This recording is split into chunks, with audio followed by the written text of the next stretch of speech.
nama saya Ninda Rahayu, saya Prodi S1 Gizi dari Stikes Mitra Keluarga.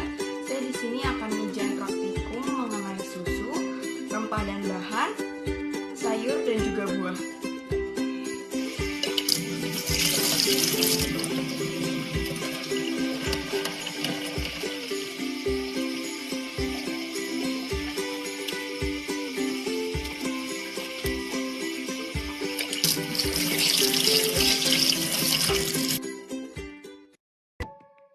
Di sini saya sudah menyiapkan 10 macam rempah dan bumbu.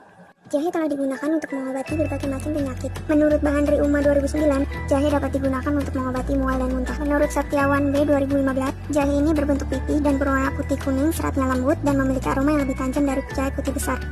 Zat gizi dalam jahe dapat membantu melancarkan proses pencernaan menurut Ware 2017.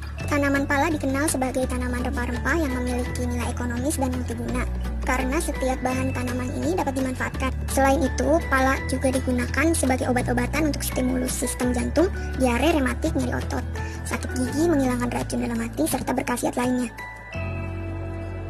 Lalu ada ketumbar. Ketumbar juga digunakan untuk obat mual, mulas waktu haid, pelancar ASI, dan pencernaan. Menurut De Guzman and Simonsma 1999. Cabai merah merupakan tanaman hortikultura yang banyak dimanfaatkan untuk kebutuhan pangan. Menurut Rukmana dan Osman 2006. Cabai merupakan salah satu bumbu dasar untuk penyedap rasa masakan. Manfaatnya yaitu penyembuhan luka, pereda demam tinggi, meringankan sakit kepala dan nyeri sendi, dan meningkatkan nafsu makan. Penggunaan bawang merah pada berbagai menu masakan sudah tidak asing lagi, baik sebagai penambah rasa dan juga keindahan. Bawang merah sebagai sumber beberapa vitamin dan juga mineral yang baik untuk tubuh. Bawang bombay biasa digunakan untuk menambah rasa sedap pada jenis masakan tertentu. Bawang bombay ini memiliki kulit luar warna coklat, setelah dikupas warnanya hijau muda dan umbinya berlapis-lapis. Kayu manis termasuk ke dalam jenis rempah-rempah yang dihasilkan dari kulit bagian dalam yang kering yang amat beraroma, manis dan pedas. Kayu manis sangat kaya akan antioksidan polifenol. Polifenol dapat membantu mencegah pembekuan darah, mengurangi kadar gula darah, dan menurunkan risiko penyakit jantung. Senyawa ini juga dapat meningkatkan fungsi otak dan meningkatkan pencernaan. Selanjutnya batang serai. Batang serai biasanya digunakan sebagai penambah aromatik pada masakan agar lebih harum. Batang serai juga memiliki beberapa manfaat. Di antaranya antimikroba, anti peradangan, detoksifikasi tubuh, mengurangi resiko kanker, membuat pencernaan lebih sehat, membantu menurunkan berat badan, dan juga yang lain-lainnya.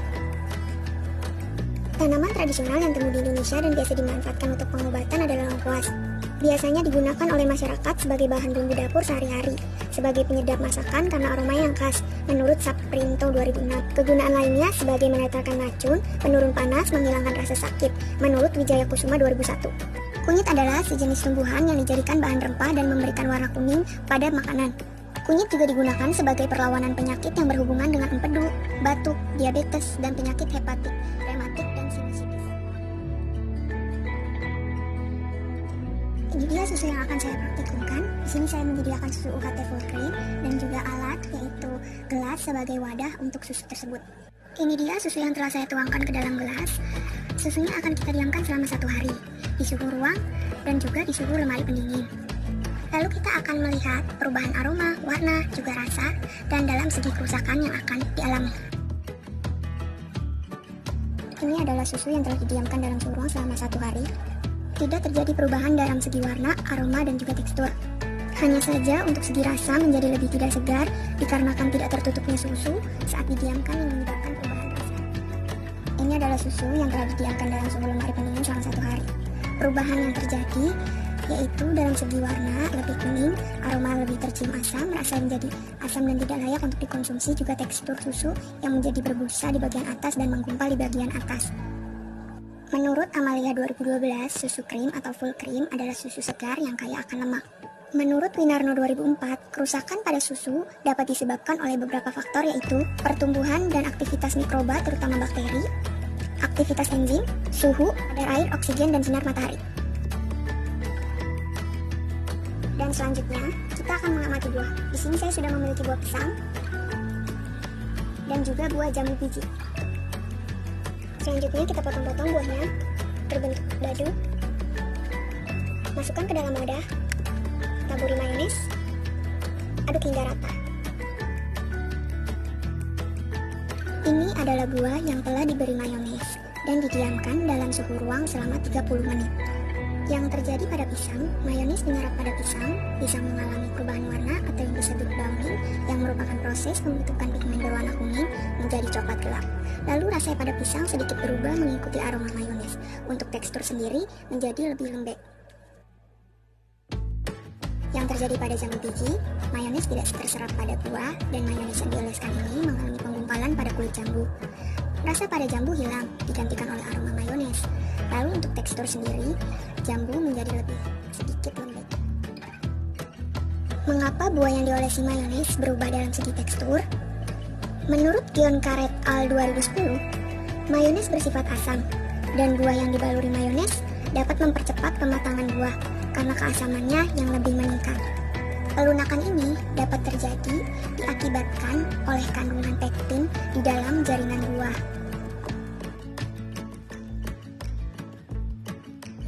Sayuran adalah tanaman hortikultura, umumnya mempunyai umur relatif pendek, kurang dari setahun dan merupakan tanaman musiman. Sayur-sayuran mempunyai arti penting sebagai sumber mineral dan vitamin A maupun C. Sayuran dihubungkan dengan bagian segar dari tanaman yang dapat dimakan. Dapat dimakan segar atau pula dapat dimasak terlebih dahulu. Di sini sudah terdapat sayuran.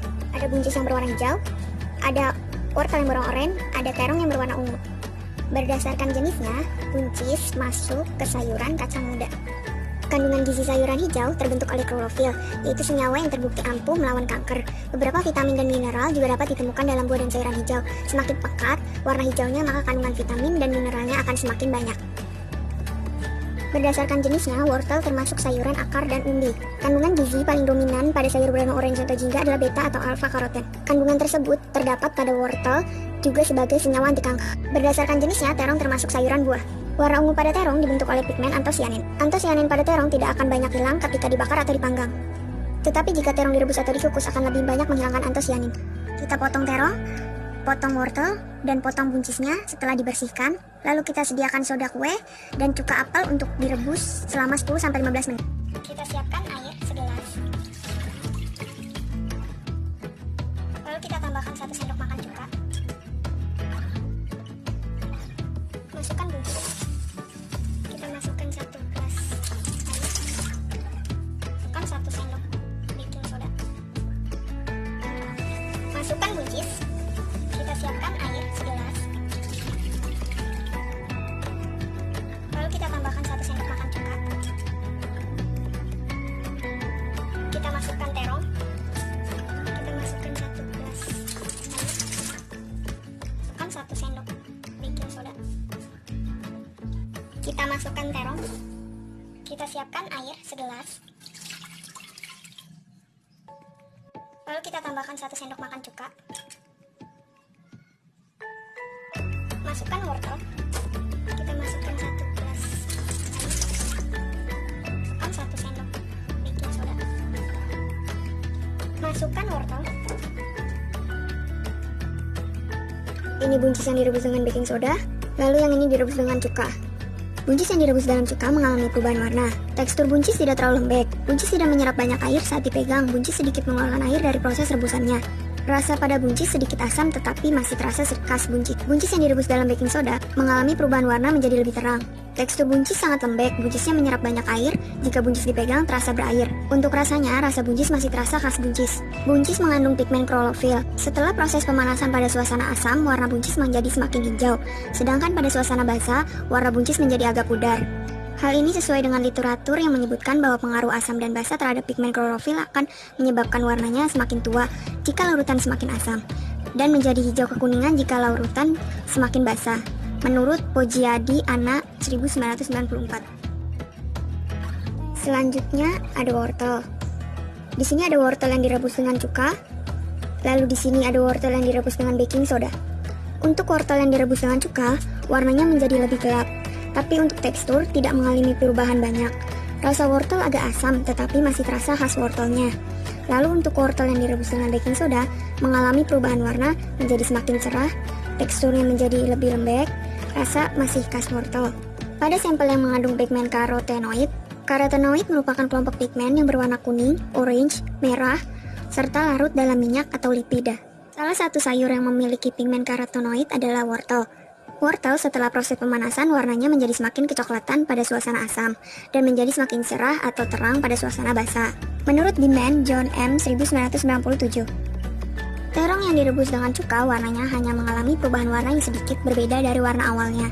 Untuk tekstur tidak berubah atau masih agak keras. Rasa terong agak sedikit asam. Terong yang direbus dengan baking soda warnanya mengalami perubahan yang signifikan. Warna menjadi lebih gelap. Tekstur sendiri menjadi lebih lembek dan berlendir. Rasanya khas terong sudah hilang.